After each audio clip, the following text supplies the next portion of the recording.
Hey guys, I made a bad financial decision and I let nostalgia win.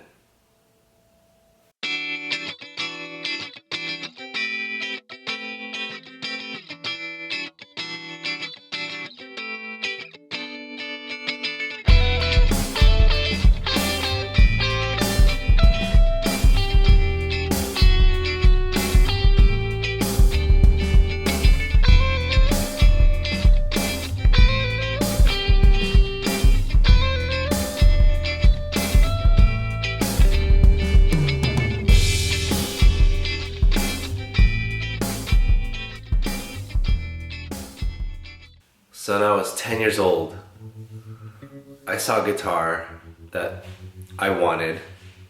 It was around the time I knew I wanted to play guitar, and it happened to be a signature guitar from my favorite band at the time. I mean, if you were around at that time, around that age, they were probably your favorite band too.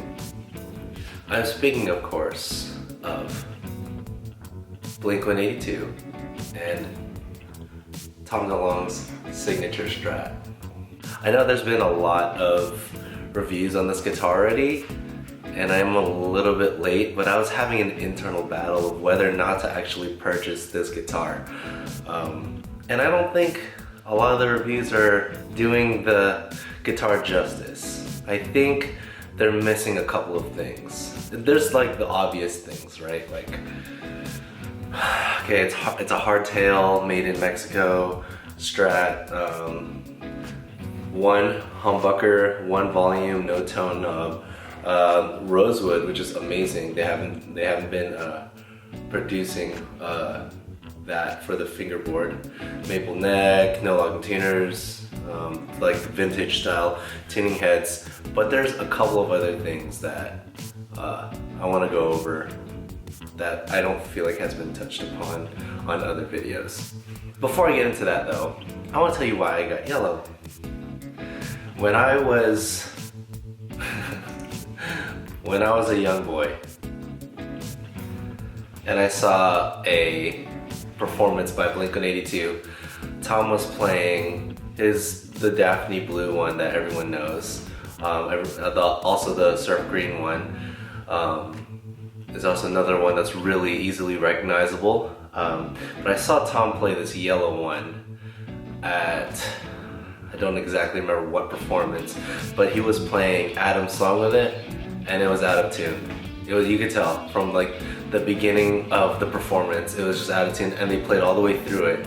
And then at the end, he goes, "Fuck, I was playing in I think D sharp or D flat, one of them. It's supposed to be in drop D, but he was off, and you could tell the whole song. It was just off. Anyway, he was playing a yellow Strat, his signature, but at the time it was a maple fingerboard, not a rosewood. They don't have those in production. I might do that to this guitar. I might buy a different neck for it just to make it more of the original yellow. But I wanted the yellow one because it's so obvious to have the surf green one and the Daphne one. I wanted a yellow one. Alright, so on to what I think some of the reviewers missed. So on a normal Strat, right? On a normal Strat, typically the volume is uncomfortably close to this pickup, right? This volume knob. So when you're playing, if you're used to playing kind of towards the bridge, you're gonna hit it and you're gonna accidentally, little by little, incrementally make it lower and lower or higher and higher, depending where the volume's at. And you'll notice it when you're playing. Sometimes, like, if I'm like really jamming, I'm getting into it, I end up hitting this volume knob, which is kind of annoying. On the Tom Delonge Strat, it's further out. If you look at the Tom Delonge Strat, see where the volume's placed? It's a little bit further out and towards the middle. So it would usually be around here, right? The volume knob. It pulled it this way, right? And then there are no pickups in here. So when you're strumming, nothing's really in the way of your hand. And the way Tom plays, it's like all down picking and then strumming. You don't have to really worry about hitting the knob here. Hitting the knob. Also, since there's no switches, again with that hand, if you're jamming out, you never have to worry about like, oh, I accidentally hit the switch and I'm switching the pickups around, or I'm making the volume louder or lower. I don't have to worry about any of that. It's totally like a live performance kind of guitar. Very minimalist, and you don't have to think about it. You don't have to worry about messing up too much, which you gotta just get to focus on your performance, which is really, really cool. What's cool about this humbucker and the new one is the treble bleed circuit. I've been hearing a lot about it. I didn't really know what it did, and then I did some research on it. I remember in the early 2000s, his original guitar, everyone was like, oh, you should just, if you buy it, you can just change out the pickup, blah, blah, blah, blah. It's muddy, it's this, it's that, it's not as articulate, it's, you know, it's too high of an output or whatever. Two, with this treble bleed circuit, when you turn it down, right, when you turn this volume knob down, you don't lose any of the brightness, so it sounds less muddy. It's as clear as the Invader pickups can be. I'm probably gonna mod it a little bit. I'm definitely gonna put in locking tuners.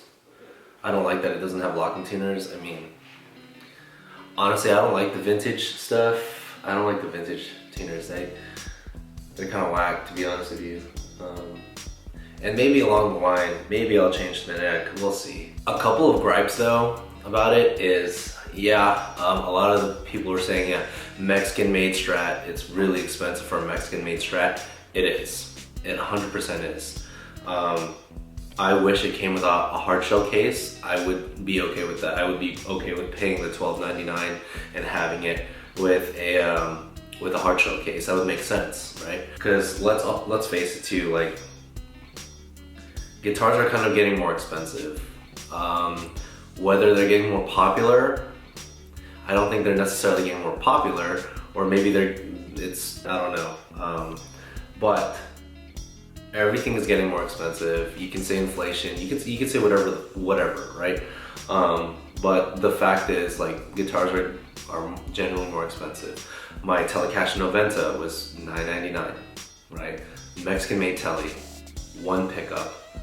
Kind of the same as, it's kind of the same. It has one tone knob, but the fret edges were worse than this guitar. This is really good. This is actually kind of like my Player Series, really smooth at the frets. Maybe I got a good one, I don't know. Even the action is, I've heard, like, out of the box, the action on this is high. Mine is pretty good. I might tweak it a little bit just to see if it's where I feel the most comfortable. I literally just took this out of the box. I haven't done anything with it yet.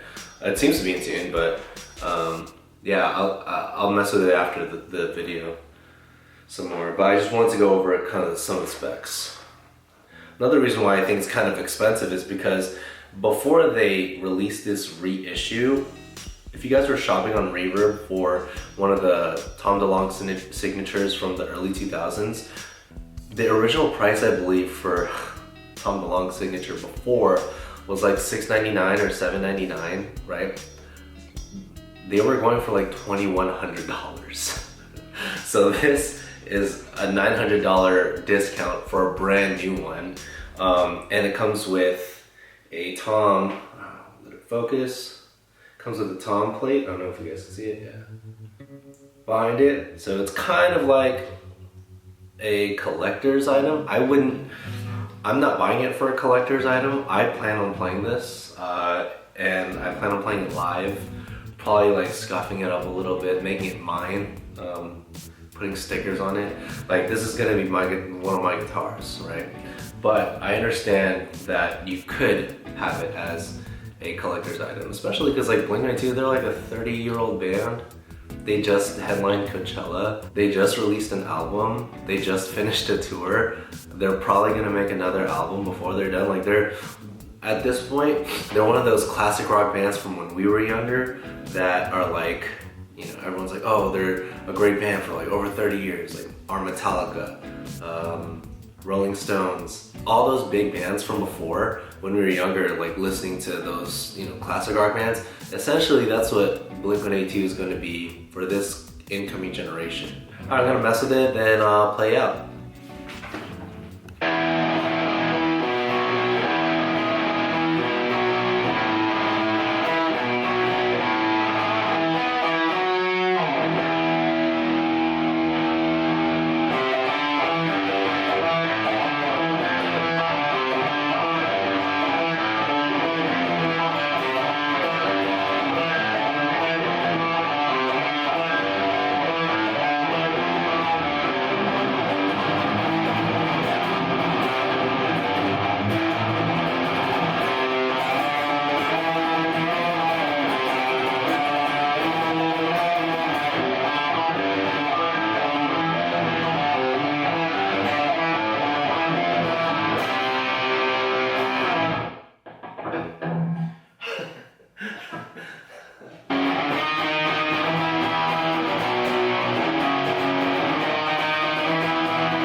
So the only thing I really did to that guitar before I played it is I pulled the 6th string or the E string down a little bit. The action on it was a little bit high, not by much. It was probably like 3 turns. Not even, yeah, 3 turns. That's all I did to it. Out of the box, it was great. I think it helped that I got it from Sweetwater. So thank you, Sweetwater, with the whole like 55-point inspection. I don't know if that has something to do with it, but I know that they take it out of the box and they inspect the product before they ship it out to customers and all that. So not sponsored or anything, just I got it from Sweetwater, and I think that has a lot to do with my experience with a new guitar, buying from like a local shop, ordering from a different online company, and Sweetwater. I have like 3 different experiences from the guitars that I have, and so far every time that I have ordered from Sweetwater, I've never had a bad experience. Essentially that. Everywhere else there's like little weird issues, nothing unforgivable, just like, you know, you think like, oh well, I spent all this money, that shouldn't have happened. Like that kind of thing, not like a up in arms kind of deal. But yeah, from Sweetwater I've almost had none of that, like ever. So, for whatever that's worth.